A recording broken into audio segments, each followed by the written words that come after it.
conversation about the National Basketball Association. Um,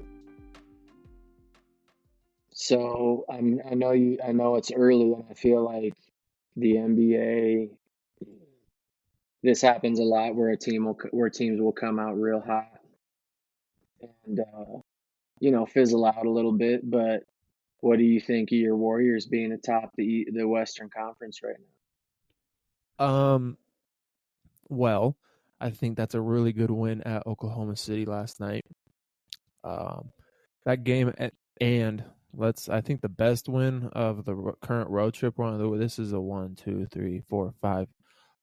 Oh, 5-game road trip. Okay, this is where I'm now? at.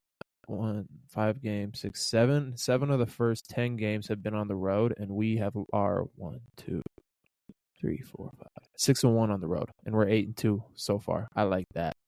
That's a good sign. We can play on the road. We can beat good teams on the road like Boston. Steph Curry is still wow. How many he got hurt, didn't he? He got hurt. Okay, that's right. I was about to say here, bro. He's only been the leading scorer in 3 games of their 10. I think this is going to be a good year for them. I think they can do. I think the Warriors are back to doing what they could do with Klay Thompson with Buddy Hield. Buddy Hield is going to have a career turning season to where, bro, the Warriors are going to have to pay that man. I think they're going to be Western Conference Finals. They're that good, in my opinion. They're that deep, and they're not done. They're not done. They got the pieces on this bench. Think about it though here. So if you look at this roster, you got these guys play minutes. Anderson, Kyle Anderson, Steph Curry, Draymond Green, Buddy Hield, Trace Jackson Davis, Jonathan Kuminga, Kevon Looney, DeAnthony Melton, Moses Moody, Gary Payton II, Brandon Pajemska, and Andrew Wiggins, and that Lindy Waters guy. So that's 1, 2, 3, 4, 5, 6, 7, 8, 9, 10, 11, 12, 13 guys that I just named off that are getting minutes every single night. There's a trade coming. Keep your eyes open, people. I bet the Warriors make a move. I do. Even when they're rolling like this, like you think they'll make a move. And I think if Milwaukee don't figure out that move's going to be for Giannis. Why not? Bro, you have all the pieces to send to him. Wow, look at Bush, Mr. GM Bush over here. That's like they're thinking bigger picture. When I was really, you know how I was bagging them in the summertime. I think I understand the plan. They built their roster. I mean, I know they say they love their roster, but they say they love their roster because they know they have pieces to trade with. to add a superstar. Oh my Lord! Let's see. That'd be here. crazy. Let's go to, that'd be crazy. Hold on, I wanna touch on a couple things before you keep going. Mm-hmm. I completely agree about the Buddy Hield take that you just had. I think he's finally in a system, and he's probably at a maturity point in his career where he's gonna have a big time season. The other thing about the depth thing is I feel like you start to see, and this is with college, this is kind of with any level of basketball, as the season goes along, you start to see that rotation tighten up. You know what I mean? But knowing that, but on the flip side of that coin is like, obviously injuries happen throughout the year, pieces get hurt, and being able to plug and play kind of wherever you need to with those guys is really nice. But that's honestly a good take, dude. I like that you're saying that they're loading up to make a nice little trade here. Because I mean, it just counteracts to what you were just saying. There's too many good players on this roster to be sitting on the bench in the playoff. Mm. I mean, do you know what I mean? Like, there's too many. Like, you are allowed here in this position, I think, to get rid of two guys or two guys in a draft pick or something. Like, that's how I feel about that situation. I hope it happens. Why not send Kyle Anderson? Even though I want to keep him, to be honest with you. I would love to keep Kyle Anderson. But I mean, slow Bucks are mo 2-8, fits what by they the want way. to do. Yeah, I know, I saw Mm-hmm. that. But Kyle Anderson kind of reminds me of the Sean Livingston of Yes. the old And that's why I Warriors. want to keep him. Like a very Yeah, good ball mover. Like a guy some like size. dude, I don't know, because I don't know who you get rid of. Well, I think Trace Jackson Davis or Kevon Looney would probably be on the, especially for a guy like Giannis. Trace Jackson Davis and or Kevon Looney would have to be in there. I would imagine Gary Payton would be back on the trading block. Moses Moody, maybe. Moses Moody or even like a Jonathan Kuminga. I know the Warriors have said that they're not going to get rid of Jonathan Kuminga, but I mean to If add a Giannis piece presents like himself. exactly to add a piece like Giannis or insert any other big time superstar that you could plug into their roster, like you would give up a You know Jonathan who Kuminga. But you know who he reminds me of? Is how we were just talking about how Kyle Anderson kind of reminds you of Sean Livingston. Sean Livingston. Is I think Jonathan Kuminga reminds me of like a very raw Andre Iguodala. You think he's more? I think honestly, at this point in Kuminga's career, I think his offensive game is a little bit more polished than Andre Iguodala's.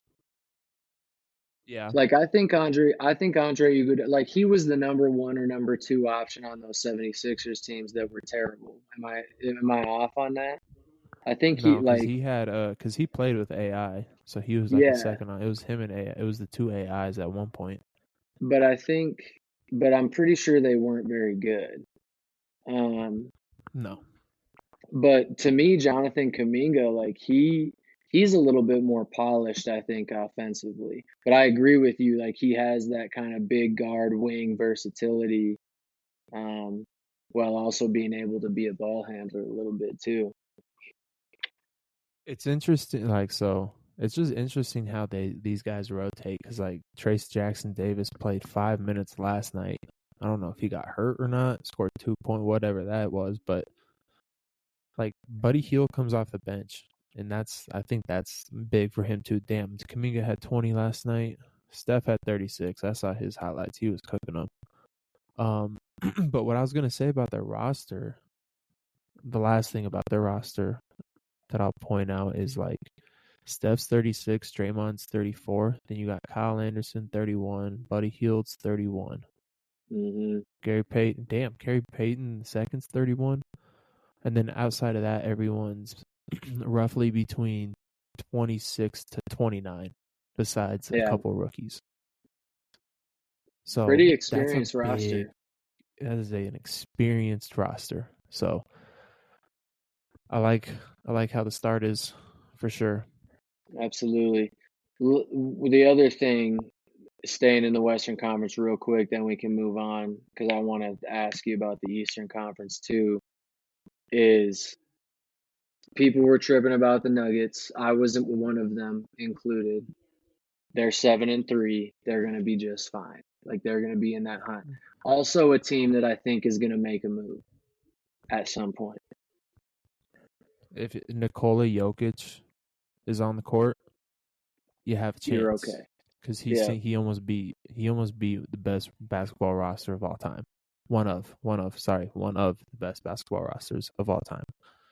Which is So what? Team USA. Oh, Um, fair I'm point. looking at this. The Phoenix Suns, dude, they're looking pretty good too. I Yeah. I'm gonna just be honest with you about the Oklahoma City Thunder. I think they're gonna be they're very much a regular season team, and they're not the type of team that you're gonna count on to get to the next step.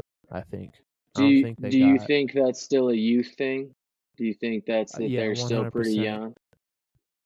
young? I don't think they take it serious enough. I'll Really? be honest with you, dude. Those group interviews are corny. I mean, it is one of those things where it's like, okay, it was a cool thing you did last year. Let's let's move on. Let's move on from it. Yeah, that's where I just don't think they take it serious. Like in older people are gonna see that and think disrespect. The Timberwolves, we'll see about them. I think trading Cat was the dumbest thing in the world for them, but we'll see how that pans out. The thing that I think, and this has kind of been an obvious point with the Suns, is Tyus Jones having a true point guard Mm-hmm. in that lineup is big time for him, and also having Mason Plumlee behind Yusuf Nurkic, I think, is big Yep. for them. Also, you have Kevin Durant starting off the year playing at a high level. He's playing like 27 MVP point type. 6, 6.6 Hmm. with rebounds, 3.4 assists. Like, yeah, he's Leading the team in blocks. 35 against Philly and the game winner. That was nasty too. Oh, bro, he's got So one, two, three, four, let's get a five, little pick 30 here. balls. Let's get a pick here with 10 games, 10-ish games into the season. Uh-huh. Who's your pick for Western Conference? You said Warriors. Are you sticking with that? 100%. I'm gonna stick with the Okay. Warriors. I think Steph Curry is at like that peak of old guy prime. Mm, What okay. about you? I want to go back to the Nuggets, to be really honest with you, because not with the team they have It's right not a now, bad pick. but like I said, I think they're gonna make a move. So I'm gonna go with the Nuggets, um, whether they make a move or not, because I'm not gonna put an asterisk next to it. So I'm gonna say Nuggets. I mean, that's not a bad pick. Mm. Um, I think that would be my second pick. Okay, let me ask you this real quick. Damn, hold up. Before I ask that, I want to look at Jokic. Damn. Oh my lord, he is top five in points, rebounds, assists. Mm. Fourth in scoring, first in rebounding, first in assists. He's As averaging a big man. almost 30, man. Oh my goodness. 27.9 or We just need to 29.7. appreciate Jesus, Jokic, man. dyslexia. Yeah, a little I said it. dyslexic moment right there. Hey, yeah, when they won the championship. Do you remember the question I asked you? I can't remember off the top of my head. Is he the best big man ever? Is Dude, it time to put him in that conversation? I mean, like, Doug, it's come on. it's so hard not to, dude. And like I try not to do that with guys that like are still playing, or that maybe haven't proved as much or whatever, but because I feel like you kind of get into the mindset of like, is it just the hype right now, Mm-hmm. like is what Mm-hmm. we're so amazed by what we're seeing, is that the mindset we're in? But like these numbers are stupid, dude. Look at his his percentages. That's stupid. That just made my jaw drop. He's shooting 56% from the 56 field from and from three. three. Oh my goodness. 85 from the free throw line. He's got to get that to 90. He can be a 50-50-90 guy. That'd be nuts. Um, there's a dude from Nova Southeastern. Sorry, I'm not trying to go on a weird tangent here because I You're was just good. looking this up. Shout out Riker Cesart because you're gonna get this too. But there's a kid from Nova Southeastern that's a 60-40-90 shooter, and then Riker's a 50-40-90 shooter. 60, 40, 90. That's crazy. I mean, 60 obviously that 50 90. Sorry, 60, 60 50, 50 90. 90. Yeah. That's stupid. Dude, just going along on your tangent here is Nova Southeastern has figured something out down there. It's Yeah. kind of like Northwest Missouri State was, up until recently, Northwest Missouri State was the top dog, and I'm sure they still are up there, but Nova Southeastern's figured something out. Well, the Nova Southeastern's head coach ran stuff at West Liberty for Right. no. Was it? Is that the team that BA's lost to in the Final Four? Yeah. West Yep. Liberty. West Liberty. Yep. That's who that guy used to coach for a while, and Hmm. they were really good too. But no, back to the NBA. What do you think about the Lakers? Let me pull it up. I know they're up and down right now. They started off hot. What are they, 6-4? Not good on they. Okay, they are undefeated on the road. 1-5 on or 1-4. God damn, dude, I can't talk. Undefeated at home Figure it and out, one guy. and four on the road. 1-4 on the road. Mm-hmm. I struggle to give a take because I watched literally the first Laker game, and I haven't watched him since. Um, I'll say this as a quick little side note, dude. Do you remember some of the defensive clips of like when James Harden was on the Rockets? Like how bad some of those defensive clips were of James Harden playing defense? That is D'Angelo Russell at times. He's so bad. Dude, and it's like I feel like he could be a good defender. He's big, he's long, it's just there's some of those players that you just feel like they don't have a good sense of rotating and kind of really where the ball is when they're on defense. That's kind of what Yeah, I feel like with D'Angelo Russell a little bit. It's like he checks take out. the take the blinders off, dude. Like you're killing me right now. But I think Mm-hmm. I think he's the biggest piece because he should be a very key piece for them, and I think he is when he's good. He's just so volatile. I don't think when you're lead point guard, obviously Braun's mostly their lead guard, but like who's supposed to be your lead guard is so volatile like that. I think your team's going to be volatile. So it's tough to say with them. I think they'll be right there in the mix, but I don't think they're a Western Conference Finals team. Looking up stats here. Okay. I don't think that I like the fact that it's so top heavy. Like you got Anthony Davis who's averaging 31, Bron's averaging 23, and then it's Austin, Can we talk about Austin Austin Reeves. Reeves real quick Austin Reeves is averaging at 18 and a 18.7. half? That's so unbelievable. Did we address D'Angelo Russell.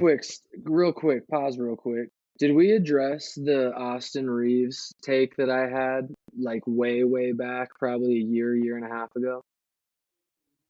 It's 10 games in, okay? No, it was for last year, and I said he was going to average 15 a game last season, and he averaged like right at 15 a game. I just want to put that out there. No, he did. He averaged But continue. 15.9 in 82 games. The guy played 82 games last year and averaged 15.9. All right, I mean, you got to give him his Hmm. flowers, but how? He's got game, man. I think you're sleeping on Austin Reeves. I guess. Anyway, continue. Um You got the You were saying it was Lakers. top heavy. No, yeah, it's top heavy. You got those three averaging 18 and up, and then it's D'Lo's at 13, 12.9, Rui's at 12, and then 6, 6, 5, 3, 3, 1 point. Bronny 0.7. That's sad. Christian Coloco 1 point a game. Gabe Vincent 3 points a game. Max Christie 3 points a game. Cam Reddish 6. Dalton Connect 6. Jackson Hayes 6. Like the Lakers are another first round exit, if not a play-in exit away with Is this this roster. is The, this Braun this is this roster is Braun not hatred coming this. out? No, it's not. This is a bad roster. Look at this roster, Okay. dude. Look at this roster. Go pull up the roster on ESPN. Oh, I Their got it stats up right now. I got it up. and their splits. Like, dude, come on. I don't see nothing outside of the top 4 guy. I don't put Rui in that conversation. I think this is the biggest problem, that Anthony In no Davis world, and LeBron are both at 35 minutes a game right now. That's what I think the in biggest no problem is. world do I see the NBA champion having Austin Reeves, D'Angelo Russell, and Rui Hachimura being top 5 in scoring. In no world. I'm not trying to hate, but like, dude, be real here. Oh man. I think it's all about the way they execute and the matchups. I think the NBA is a big matchup league where if you match up well against a team, that's why at the end of the season you hear about teams dodging certain teams to miss them in the first round. You know. Mm-hmm. Their top they got, dude. The West is gonna be a close race this year. But Jesus, dude, Dallas pisses me off. They're 5-5. I swear. Then you They'll got get it Kings 6 figured and out 4, too, Clippers 6-4, Minnesota 6-4, Houston 6-4, or LA 6-4, Memphis 7-4. Yeah, that's gonna be an interesting race in the Western Conference Finals. But I'm going with the Golden State Warriors.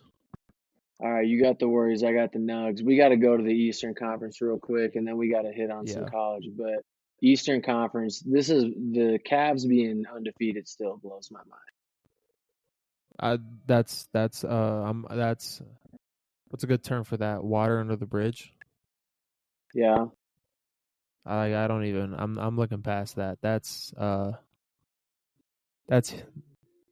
I can't even think of like a good term for that or metaphor for that. You think it's fool's gold? That's fool's gold. There you go. That's a good one. That's fool's gold. I'm not buying stock with the Cleveland Cavaliers. No way. Team, you know what team I'm buying stock of out of the Eastern Conference? The Boston Celtics. Oh, They're of going course. back I to the mean, finals. they Team's going back to just the won the finals. championship for sure. You know, you gotta bet on them. But I think the Knicks will get it figured out with Cat. You know, I don't think Cat really made them significantly better, but It gave I them think another they'll option, get, I guess. yeah. They gave him another scoring option. But the cat, I mean, I feel like this is the thing with the Cavs, and why I think they're at least somewhat legit is Evan Mobley's taken a step up offensively and defensively, and it seems like they're figured out a way for Donovan Mitchell and Darius Garland to be efficient playing on the floor together. Both at 20 a game, 22, 20, and 20 a game, respectively. That's a team with some So depth right there. let me. Holy cow! Cat hasn't had hasn't had numbers like this since 22. What's he doing? I mean, I know it's super early. He's 9.9 games in, but he's 25 points per game, 12 rebounds a game, shooting 53%, 54% from 3, 53% from the field, and 87.5% from the free throw line. Bro, these are damn near all career best numbers. outside Why are of they taking his L's? second year, and because of the dude, it's the Knicks. Yeah.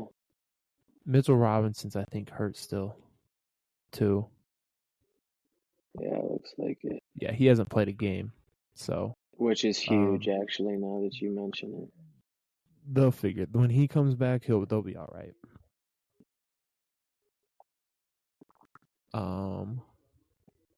I think the Boston Celtics are coming out of the East for sure. So do you think they're a legitimate chance to repeat? Yes, I think yes. so too. I think we'll get Warriors Boston round 2. Oof. Wouldn't that be dope for Stephen Wardelius Curry to take down the Boston Celtics twice in the end of his career? Don't let him get more than Bron. Oh man, that's all dude. I gotta say. Do not let man. Stephen get more than Bron. That would be quite you don't want to hear what I'll have to say after that. It will stir some feathers. You know what? I do want to hear that, and I hope it happens. Because that is someone overtaking somebody. Yeah, I mean, if the title thing is your thing, then yeah, for sure. I think just for him in general, I think Steph is top 5. He's a winner. Oh, I agree. I really do factor winning into a lot, and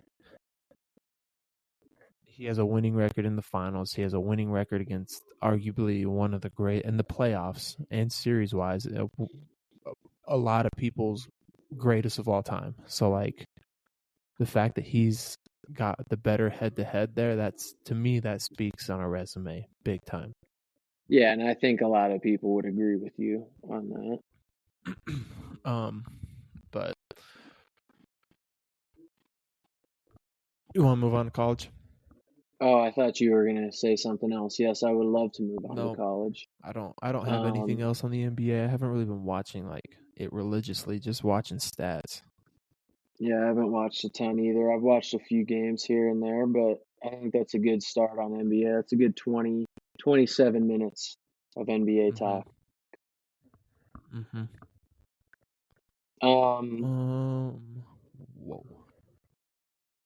I think it is vital to talk about North Carolina, their comeback falling short against old Kansas. What's your feelings, dude? Well, my feelings to why oh my gosh, dude.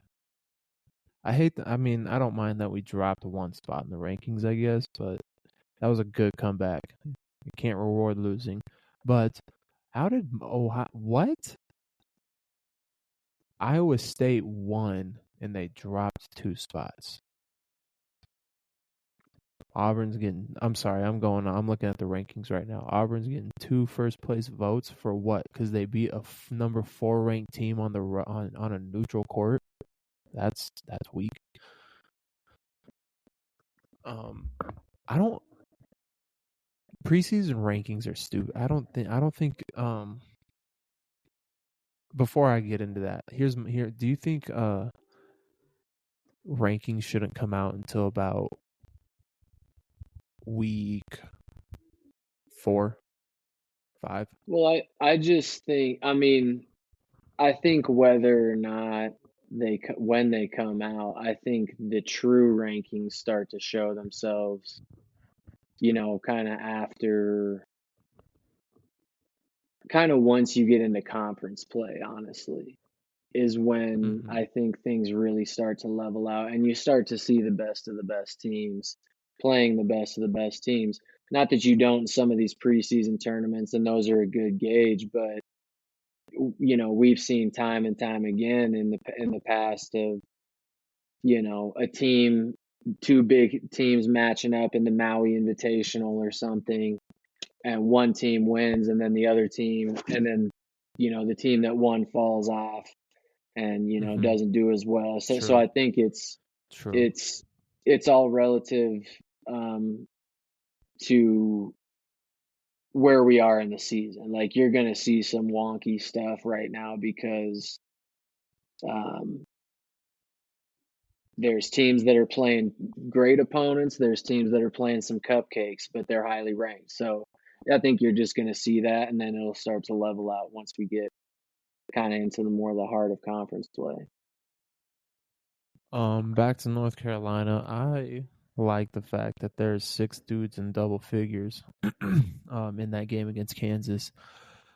I know we were down 15, 20. We were down a lot, 20 at one point, and then we Hmm. came back and had the lead. I think that's the part that disappoints me the most about this is like we have RJ Davis was 3 of 15, 1 of 7. Like, dude, that's Yeah, that's back to back big games where he's shot the ball terribly. Um, and you got to win those games. You gotta find a way to close those games out on the road. But I will say this for us, that's a good game because dude, that's such a hard place to play at. Allen absolutely, Fieldhouse. absolutely. So, um, I think I like the fact that Seth Trimble and Elliot Cadeau are coming out and being offensively aggressive. That's big time. Like I liked what I saw we from need that. Trimble. Yeah, Trimble had a fantastic game. Um, I think with North Carolina, it's like a typical North Carolina team that, at least that I feel like in recent years, where they're gonna come on so much stronger in the second half of the season. Oh, That's dude, just the feeling I get from them. I was just about to follow up with you about you will not know what you're gonna get from this team until about January 11th when we go to NC State. Yeah. I get dude, that's how it is all the time. You don't know what this team is. That's how North Carolina always has been, and I don't mind that because I don't care about like yeah, I want to win this game against Alabama that we're gonna play. Is that at the Dean Dome? Oh yeah, Bama comes to North Carolina on the 4th of December. That's gonna be a good game. But like, yeah, you want to win those games. You want to win the game when you play Florida, all this stuff, right? But I care about how we're gonna play February 1st at Duke. I care about how we're gonna be looking during ACC play. Because that's the biggest tell of how they'll be as a team for the tournament and all that stuff. So Hmm. to me, it's too early to tell with them. I mean, I like what I saw against Kansas, but you never know what could happen with a North Carolina team. It's because it feels like with Duke, you know what you're going to get every single year. A top 4, top 3 seed. Always a competitor for the ACC championship. I'm not saying North Carolina is not, but like going into the season, there's more question marks with North Carolina. Like, what's this team going to be? What's this, that, and the other? Whereas with Duke, you kind of know right away, like, damn, these Hmm. guys are good. This is what they are. This is how they're going to be all year, and they're going to win a lot. You And I know. feel like, to your point, North Carolina is a team that starts a lot of seasons like this, and then at some Mm-hmm. point they just boom. I feel like Take off. Duke is much more like a steady incline, and then they almost plateau a lot, where it seems like the best teams figure them out a little bit. So it'll be interesting with Duke to see, and obviously they have Cooper Flag, kind of another one of those generational players that you see at the college level, but um, I think the team around him is great as well. But it'll be interesting to see that if they're able to have kind of continue with that steady incline that they're accustomed to, but continue that incline through February and March, like you were saying. I I don't. I think this is gonna. Personally, I think. Damn, just looking at the way this ACC looks right now, it's gonna be coming down to Duke and North Carolina. Yeah. So that's. I like the way our roster's built. I like we fought against Kansas. And I think we are going to be a top 10 team, top 8 team all year. I think that's deserving of what that roster is, just with the improvement of the guard play and everything, and how Trimble's actually a threat, dude. I was like, he had 30 against Memphis. I was like, what? Mm-hmm. But for I'm gonna just be real, Duke's gonna be tough. Yeah, The they're a only thing that complete scares me, team this year. only thing that scares me is, can they manage this throughout the year when it gets tough? You know what I mean? Like, they're old. They do. It's not like they're not young all the way through. But Con Knuble, I think, is going to be the biggest freshman Yeah. on the team. We know what Cooper Flag is, but can Con Knuble average what he's doing all year? God damn, dude, you guys are Mm-hmm. big. Jesus. And that's the thing. That's the thing that, namely against North Carolina, but also that I feel like Duke has missed in the past is having good depth at the big spot. Like I feel like I feel like Duke, like, correct me if I'm wrong, but I feel like Duke always has one good. Their starting big is always really good, or like a good player, and Decent then their backup drops. is like just some dude that they pulled off that's like, oh, you're 6'8", like, Mm-hmm. come on in, dude. Come be our backup big, and you have a 4.0, like that's what I feel like their backup bigs have been, but I don't get that feeling with this team. Truthfully, Mason Gillis was the best get in the transfer portal for them. 100%. Mm, Guy played in a national championship game last year. yeah. So, a lot of experience at Purdue, a lot of big games. He lost as a 1 seed. He's made it all the way and lost in the national championship as a 1 seed, So Mm, he's seen it all, and I think that's a good guy to have in your locker room. That's a guy that'll keep everything centered, especially when you got dudes that are young, that play a lot, like mm-hmm. you need that. But 6'9", 7 foot, 6'9", 6'6", 6'9", 6'5", 6'6", 6'6", 5'8", buddy. Long I length, feel bad baby. for you. God, this walk on is 5'8". I feel bad for you, because then it goes 6'6", 6'7", 7'2", 6'11", 6'6", 6'6". Jesus. And I'll just say this: one of the best. This is no hate on Jeremy Roach, because I know he was an all-league guard last He year needed to at go. Duke, but he was. I don't think he was the answer. I don't think he was which is going to get you over the top. Sometimes you need a new view, kind of like Caleb Love, man. And Mm-hmm. those are guys you just got to say, hey, man, go do your thing. Yep, But that's I want to absolutely talk right. about real quick. We both mentioned this. Kansas went and made some moves in the portal too.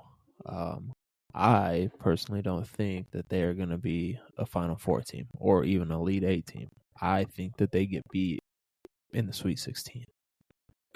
Mm. They got exposed the minute Hunter Dickinson was out of the game. The minute Yeah, he was out of the game. And that's where when he was out, Carolina was thriving. yeah, that's true. That's when they made their comeback.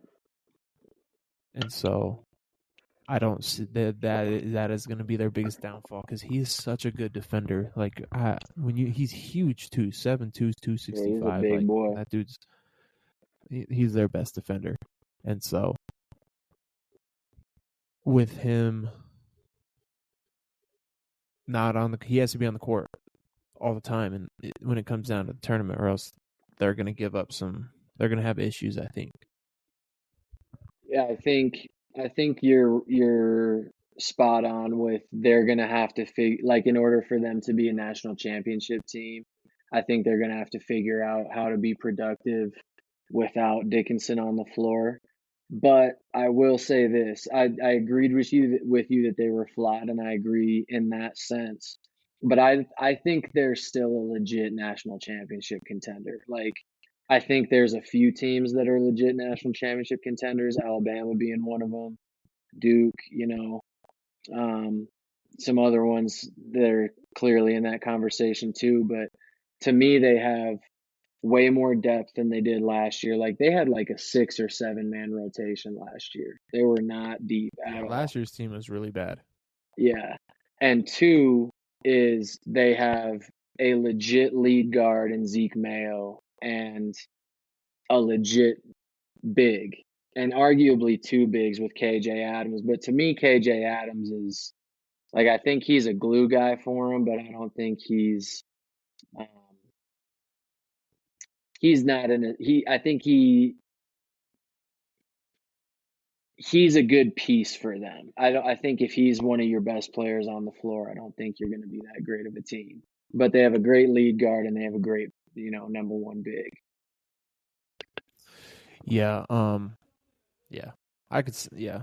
You got good points there. I don't know. This just seems like one of them teams that's just not gonna. Sadly enough, I'm scared that Duke's gonna win it, and I hate that with all my heart. Every ounce of that hurts to say, but that size on that team is so scary. I'll just But say this: I'm I'm gonna say actually go ahead. I, the last thing I'll say though is don't count out those people in Stores, Connecticut. Oh, of course. I was just going to bring that up too. But real quick before we move on to that, is this is one of the only years with Duke where I'm going to feel good about having them in my Final Four. Because I typically have them in my Final Four just because that's where my heart is. But I don't always feel good about it. This year, I'll feel real good about it. I haven't got to see UConn play, but Danny Hurley. Danny Hurley. Well, and let's establish this too. They have a big time cupcake schedule their first 4 games. So, like that's something to be noted. But I think they are definitely a legit squad. East Texas A&M. That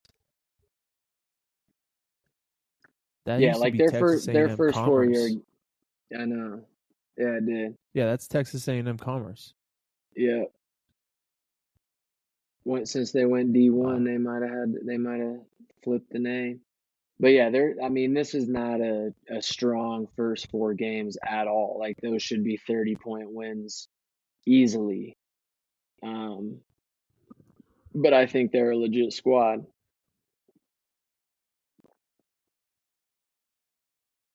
When's their first? Memphis, Baylor. That's gonna be a good one. Memphis. Gonzaga. That's gonna be a good one. Yeah, we'll have to see there. I'll have to see on them because they're just beating the piss out of two really bad, really small schools. That's unfair. Hmm. Um, Yeah, so it's I not don't a know, great man. sample size for them. I remember talking to. Come on, dude. That was the easiest opening drive I've ever seen an NFL team put up on us. What a joke. If they lose to the Um, Dolphins, man, it's gonna pissed. it's gonna be hell to pay. First of all, there's no reason Tua Tagovailoa should be playing, but what the hell was I just gonna say? Oh, I think I had this conversation a couple years ago with Thompson. When I was still at BH as a student, you might have been playing there too. I don't know. We were talking about who the team to beat was, and everyone was like, "Oh, Villanova, oh, this, that, and the other." And it was like early December, something like that. And he's just like, "Dude, guys," he's like, we asked him, he's like, "Who do you think?" He's like, "I don't even know." He's like, "You honestly don't know until about February." Hmm. I which was is like, that true. once February comes around, you'll have your best idea. I mean, there are teams, I think there are a lot of times teams in all divisions from start to finish that you could feel good about, like saying they're the team to beat or whatever. But there's so much that can happen between December and the start of February that it is tough to tell. It's tough to say, this is the team that's going to win the national championship 2 or 3 games in. And besides, in any sport, when do you want to be playing your best? At the end. The end, man. You always want to be playing your Absolutely. best at the end. You never it's tough to come out the gates hot because you're like, ooh wee, can we withstand this? Can we make this be a stave and carry this momentum all the way through the season? Because you're gonna have times when things get really hard, and normally that's when teams falter and get in their rough stretch, and then ultimately those rough stretches lead into the season enders and stuff like that. Yeah, and injuries, but also like a lot of times those teams that go through those lulls in their season and then come on strong at the end, those were a lot of times the ones that give a great run for the national championship because Mm-hmm. they do know how to deal with that adversity, and it's kind of like Mm-hmm. we've been here before, we'll get it done. So It's it's it's interesting not a how that stuff panic. works out. Yeah, exactly. It's like a reversal. Like hmm North Carolina losing at Kansas is probably one of the best things for this team because now we know. Now I feel comfortable enough knowing that in big situations, big games, this team's gonna fight. Like they're not gonna roll hmm over with down 20. They're gonna come back. So Absolutely. It's all you can um ask for, man, for the old Tar mm-hmm, Heels. But once they run into mm-hmm. Duke, it's gonna be a bloodbath. But Nope. just kidding. Those RJ games Davis is are gonna have about always 30. those games are never bloodbaths. I feel like you Cooper can, Flag's regardless gonna of if miss a layup to win the game, that I and we're gonna win by wouldn't bank one. on that. I would not bank on that. If that's what you're relying on to win the game, I wouldn't cash that. He's gonna miss contested layup. It's gonna roll off the front of the rim, and He's gonna they're gonna yam pay into the RJ camera. Davis. They're gonna pay into the Camera Crazies student section, and there's gonna be a couple girls in the front crying because they're just so distraught over what happened. That North Carolina of all people came in and beat them on their night. Yeah, seriously, like how could that happen with such an inferior Dude, opponent like North that's Carolina? my absolute favorite scene is when we go beat Duke in Cameron, and then it turns to the student section and there's students crying. I love it. You want to know what my favorite scene is? When Austin Great first play. Rivers drills a tray ball in Tyler Hansborough's face or whoever it was and silences that arena there. You guys And lost to Mercer that year in the first round of the tournament. it's all right. Did you guys win the national title? That wasn't Tyler No. Hansbrough, by the way. It was Tyler Zeller. I was gonna say it's too. Tyler Hansbrough was much earlier than that. Tyler Hansbrough is 4-0 at Cameron Indoor Stadium. That's his home. They should just name that Tyler Hansbrough Stadium or Tyler Hansbrough Court, not Coach K Court. Tyler Hansbrough Court at Cameron Indoor. Tyler Hansbrough shouldn't have his name on anything. All right. Should have his name as the greatest college basketball player ever. I don't know. That's a stretch. No, that's Christian Lane. That's once again that belongs to a Duke Blue Devil. Luckiest. Christian Get Laettner. there, you slow son. All right. Yeah, let's watch this game. We better end this before I start getting pissed off at the Rams on this. Cursing on camera. All right. Episode 51. Sorry, 51. people. God, good email. Welcome everyone. Welcome. A long introduction, but we're about to leave. So just we'll be back next time. Peace. See you later.